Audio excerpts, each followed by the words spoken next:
যারা রইসুদ্দিনকে মারছে, আজকে গোটা বাংলাদেশে আন্দোলন চলছে, ঠিক কিনা ভাইরা আমার? ঢাকা শহরে আন্দোলন করতে গিয়ে আমার অনেক ছেলেরা আক্রান্ত হয়েছে। আমাদের ছেলেরা কেন আক্রান্ত হচ্ছে? প্রশাসন কিন্তু জবাবদিহি করতে হবে।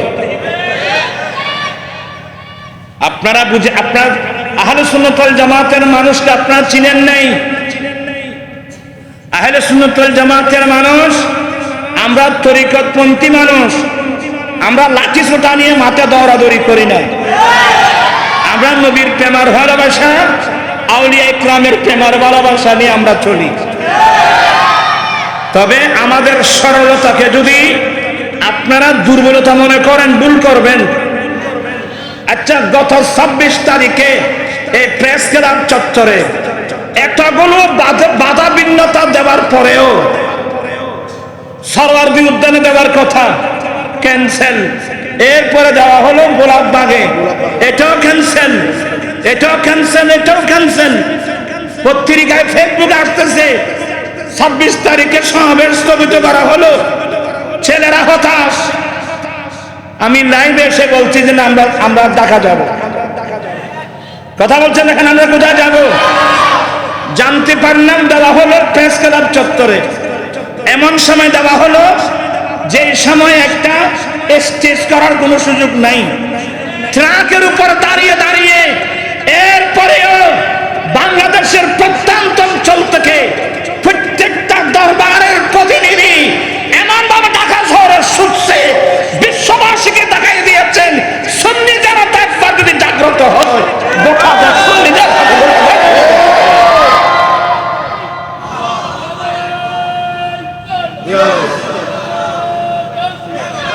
আমি স্পষ্ট ভাষায় বলে দিচ্ছি, আপনারা সুন্নিদেরকে অবহেলা করছেন। আমরা আহলে সুন্নাত ওয়াল জামাত, আমরা অরাজনৈতিক মানুষ। তবে অরাজনৈতিক বলে আমাদেরকে অবহেলা করলে হবে না। আগামী নির্বাচনে এখন সুন্নি জনতা ঐক্যবদ্ধ। কথা বলছেন না কেন? সুন্নি জনতা এখন সুন্নি জনতা ঐক্যবদ্ধ। আগামীতে আমরা যে নির্বাচনে যান না কেন, সুন্নিদের দরওয়াজায় আসতে হবে। কিন্তু সবাই সুন্নিদের দরওয়াজায় আসতে হবে। আমরা মারপিট করি না, আমরা গাড়ি ভাঙচুর করি না, আমাদের তালিম এগুলো নাই। তাই বলে আমাদেরকে এত সহজ সরল মনে করিয়েন না। আজকে আমাদের ছেলেরা রইসুদ্দিনের হত্যার বিচার দাবিতে যারা আন্দোলনে গেল, ওখানে কয়েকজন মারাত্মক আক্রান্ত হলো। আমাদের ছেলেরা কেন আক্রান্ত হচ্ছে? প্রশাসন কিন্তু জবাবদিহি করতে হবে।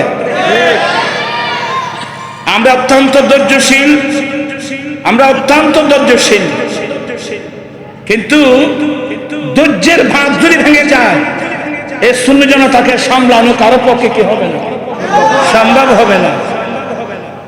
আমরা বিশৃঙ্খলা চাই না, এগুলো আমাদের অভ্যাস নেই, এগুলো আমাদের তালিম নেই। আমরা আল্লাহর, আমরা নবীর প্রেমিক, আমরা অলিভক্ত মানুষ। ছোট বাচ্চাদেরকে গোলাম বলে, ওই জান্নামাতিয়া ছোট ছোট বাচ্চাদেরকেও কি বলে? গোলাম। গোলামের বহু বচন গেলমান। ছোট বাচ্চাদেরকে গোলাম বলে। আমি এই শব্দের অর্থ নিয়ে যদি কথা বলি দেরি হয়ে যাবে, আপনারা বিরক্ত হয়ে যাবেন। এখানে গোলাম মানে মালিকের বিপরীত গোলাম। হযরত সফিনা বলেন, এই বাপ আমি দয়াল নবীর একজন গোলাম। প্রাণ পিছাই বাইরা, মনোযোগ আছে নাকি?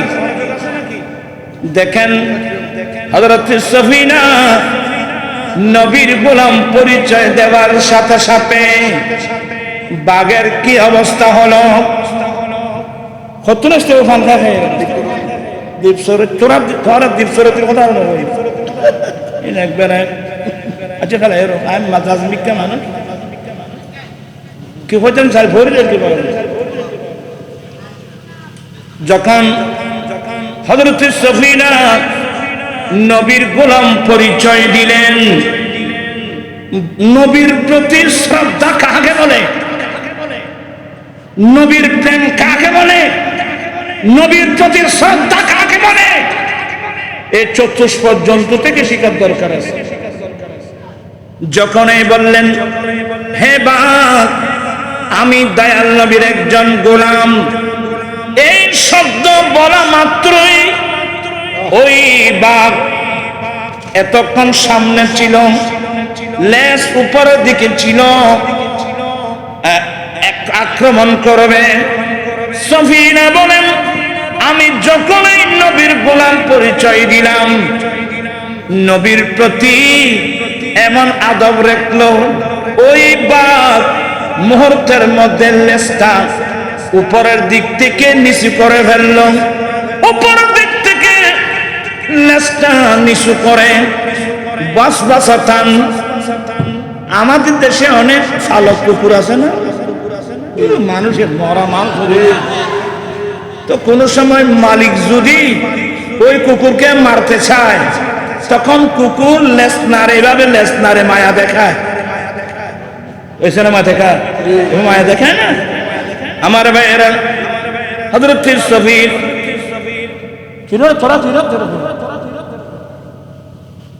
তোরা এই গরমের তাবি দিনে আর কেনার লাইন করতেন দেখো না, এনে অসুখকে মানুষ নি আয় মেজাজিকে মানুষ নিজাম মারি বই ফুরিলি আয় কিছু করতে ওরা বই থাকো, বইয়ের গুণ কিছু গুণ কষ্ট করি মা বলে এই জন্য যাবা খাজর লাগো না। বলতে চাচ্ছিলাম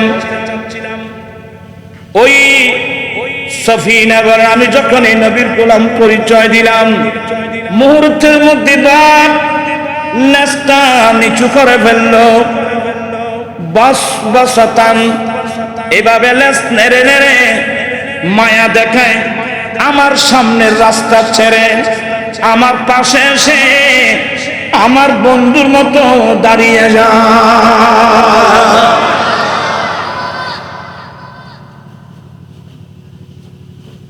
আমি আশ্চর্য হয়ে গেলাম, আমার বন্ধুর মতো দাঁড়িয়ে গিয়ে বাগে মাথা দিয়ে ইঙ্গিত দিলেন সফিনে এসেছিলাম অনেক দিনের ক্ষুধার্ত বাঘ, এসেছিলাম তোমাকে কে খিদা নিবারণ করব। তুমি যখন নবীর গোলাম পরিচয় দিয়েছ, এখন আমি বাগারি মানি নৈতিক দায়িত্ব তোমাকে নিরাপদে তোমার বন্ধু সাথে তোমাকে নিরাপদে মুজাহিদ বাহিনীর তাঁবুর মধ্যে পৌঁছে দেওয়া।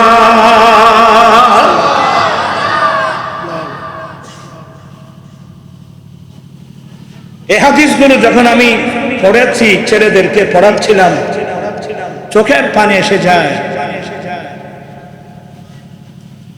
একটা চতুষ্পদ জন্তুর অন্তরে আমার নবীর প্রতি কত বড় শ্রদ্ধা ছিল, শুধু নবীর গোলাম পরিচয় দিয়েছে, বাঘ লেজগুলো নিচের নিদেখ, কিন্তু এখন আমি নবীর গোলাম, আমি নবীর গোলাম। এই যে আমাদের একজন আলেম মাওলানা রইসুদ্দিন কথা বলছেন, এখানে আছেন না মাওলানা রইসুদ্দিন, এদিন যাকে শহীদ করে দেওয়া হলো, কারা করলো? বাঘে বলল বন জঙ্গলের কোন পশু? তার অপরাধ কি ছিল? সে কি জন্য আসছিল 26 তারিখ ঢাকা শহরে? সে আসছিল ফিলিস্তিনের মজলুম মুসলমানের প্রতি সংহতি প্রকাশ করা, জালেম ইসরায়েলের বিরুদ্ধে প্রতিবাদ করা, এই জন্য তো আসছিল। কথা বলছেন না কেন আপনারা? আচ্ছা, এটা কি একটা রাজনৈতিক ইস্যু ছিল? না।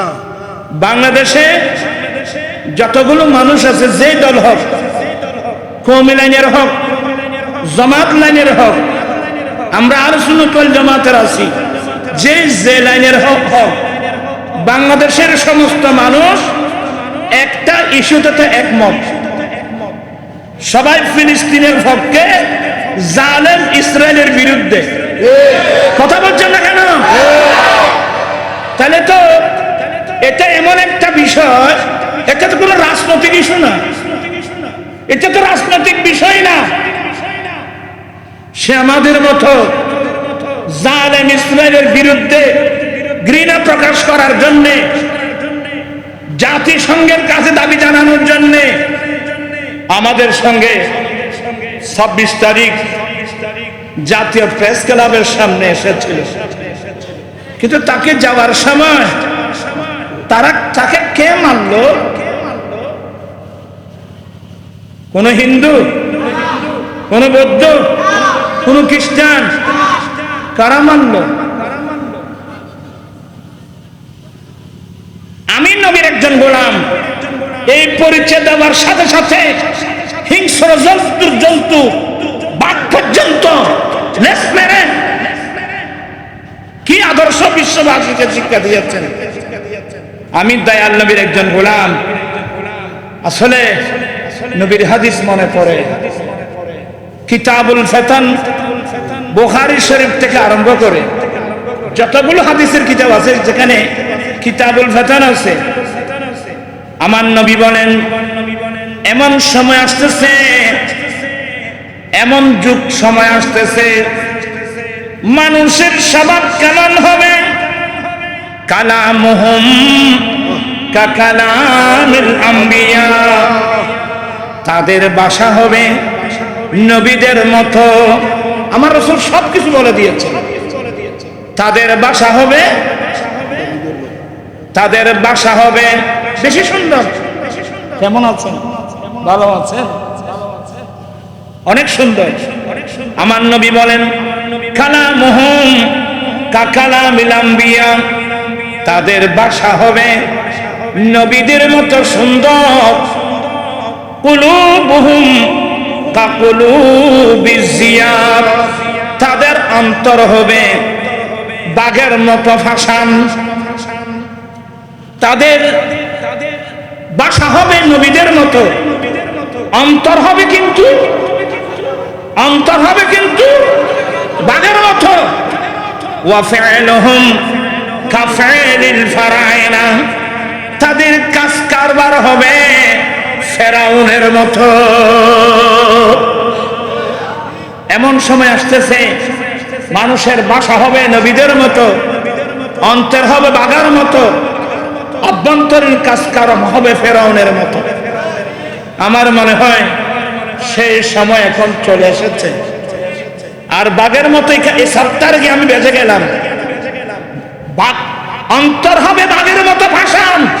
কিন্তু আমার ভাইয়েরা, অনেক বাঘকে বিশ্বাস করে দেখলাম, অনেক বাঘের অন্তর যত বড় ভাষণ হোক, মুস্তাফার গোলাম পরিচয় দেওয়ার সাথে সাথে সেই অন্তরের মধ্যে নবীর প্রেমা ঢেউ মারতে। সুবহানাল্লাহ, আল্লাহু আকবার।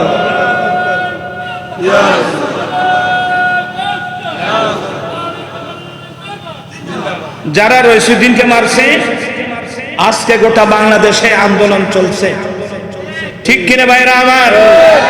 ঢাকা শহরে আন্দোলন করতে গিয়ে আমার অনেক ছেলেরা আক্রান্ত হয়েছে। আমাদের ছেলেরা কেন আক্রান্ত হচ্ছে? প্রশাসন কিন্তু জবাবদিহি করতে হবে। আপনারা বুঝে, আপনার আহলে সুন্নাত ওয়াল জামাতের মানুষকে আপনারা চিনেন নাই। আহলে সুন্নাত ওয়াল জামাতের মানুষ, আমরা তরিকতপন্থী মানুষ, আমরা লাঠি ছোটা নিয়ে মাথা দৌড়াদৌড়ি করি না। আমরা নবীর প্রেমার ভালোবাসা, আউলিয়া ইকরামের প্রেমার ভালোবাসা নিয়ে আমরা চলি। তবে আমাদের সরলতাকে যদি আপনারা দুর্বলতা মনে করেন, ভুল করবেন। আচ্ছা, গত 26 তারিখে এই প্রেস ক্লাব চত্বরে এতগুলো বাধা বিঘ্নতা দেওয়ার পরেও সরওয়ার্দী উদ্যানে দেওয়ার কথা ক্যান্সেল, এরপরে দেওয়া হলো গোলাপবাগে, এটাও ক্যান্সেল, এটাও ক্যান্সেল, এটাও ক্যান্সেল। পত্রিকায় ফেসবুকে আসতেছে 26 তারিখে সমাবেশ স্থগিত করা হলো, ছেলেরা হতাশ। আমি লাইভে এসে বলছি যে আমরা ঢাকা যাব। কথা বলছেন এখানে, আমরা কোথায় যাব? জানতে পারলাম দেওয়া হলো প্রেস ক্লাব চত্বরে। এমন সময় দেওয়া হলো যে সময় একটা স্টেজ করার কোনো সুযোগ নাই, ট্রাকের উপর দাঁড়িয়ে দাঁড়িয়ে এরপরেও বাংলাদেশের প্রত্যন্ত অঞ্চল থেকে প্রত্যেকটা দরবারের প্রতিনিধি এমন ভাবে ঢাকা শহরে ছুটছে, বিশ্ববাসীকে দেখাই দিয়েছেন সুন্নি জনতা একবার যদি জাগ্রত হয় গোটা দেশ সুন্নিদের সাথে।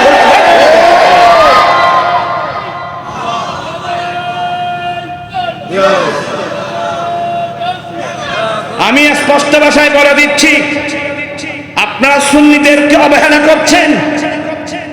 আমরা আহলে সুন্নাত ওয়াল জামাত, আমরা অরাজনৈতিক মানুষ, তবে অরাজনৈতিক বলে আমাদেরকে অবহেলা করলে হবে না। আগামী নির্বাচনে এখন সুন্নি জনতা ঐক্যবদ্ধ। কথা বলছেন না কেন? সুন্নি জনতা এখন সুন্নি জনতা ঐক্যবদ্ধ। আগামীতে আমরা যে নির্বাচনে যান না কেন সুন্নিদের দরওয়াজায় আসতে হবে, কিন্তু সবাই সুন্নিদের দরওয়াজায় আসতে হবে। আমরা মারপিট করি না, আমরা গাড়ি ভাঙচুর করি না, আমাদের তালিম এগুলো নাই। তাই বলে আমাদেরকে এত সহজ সরল মনে করিয়েন না। আজকে আমাদের ছেলেরা রইসুদ্দিনের হত্যার বিচার দাবিতে যারা আন্দোলনে গেল, ওখানে কয়েকজন মারাত্মক আক্রান্ত হলো। আমাদের ছেলেরা কেন আক্রান্ত হচ্ছে প্রশাসন কিন্তু জবাবদিহি করতে হবে। আমরা অত্যন্ত ধৈর্যশীল, কিন্তু ধৈর্যের ভাঁজ যদি ভেঙে যায় এই সুন্নি জনতাকে সামলানো কারো পক্ষে কি হবে না, সম্ভব হবে না। আমরা বিশৃঙ্খলা চাই না, এগুলো আমাদের অভ্যাস নেই, এগুলো আমাদের তালিম নেই। আমরা নবীর প্রেমিক, আমরা অলিভক্ত মানুষ।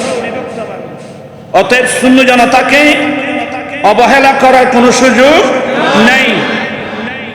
আজকে গোটা ঢাকা শহরে অনেক ব্যারিকেড তো দেওয়া হলো, পুলিশরা অনেক ব্যারিকেড দিয়েছেন, কিন্তু সুন্নি জনতার দেবর সামনে পুলিশের ব্যারিকেড সব চলে গেছে।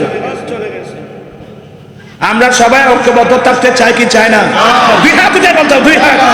আমরা সবাই ঐক্যবদ্ধ থাকতে চাই তো? আমরা কারো ক্ষতি করি না, আমরা রাষ্ট্রীয় সম্পদ নষ্ট করি না, এটা আমাদের তালিমের মধ্যে এগুলো নাই। আমি সবাইকে বলবো, অন্য লাইনের যত ভাইরা আছেন আপনারা মারাত্মক ভুল করবেন। সুন্নিদেরকে নিয়ে ঠাট্টা মশকারি এগুলো করবেন না। আমরা আদর্শের সৈনিক, তবে আমরা সবাই যখন ঐক্যবদ্ধ হয়ে যাব তখন তো গোটা বাংলাদেশ কার হাতে? কথা বলছেন কার হাতে? এটা শাহে জালালের বাংলাদেশ, এটা শাহফরানের বাংলাদেশ, এটা গৌসুল আজম মেজদারি বাংলাদেশ, এটা গাজী শের বাংলার বাংলাদেশ, আউলিয়া কেরামের বাংলাদেশ, অসংখ্য আউলিয়া কেরামের বাংলাদেশ। আর ফরা কিসব এ ফাগুন নয় বড় দুপুর আছে।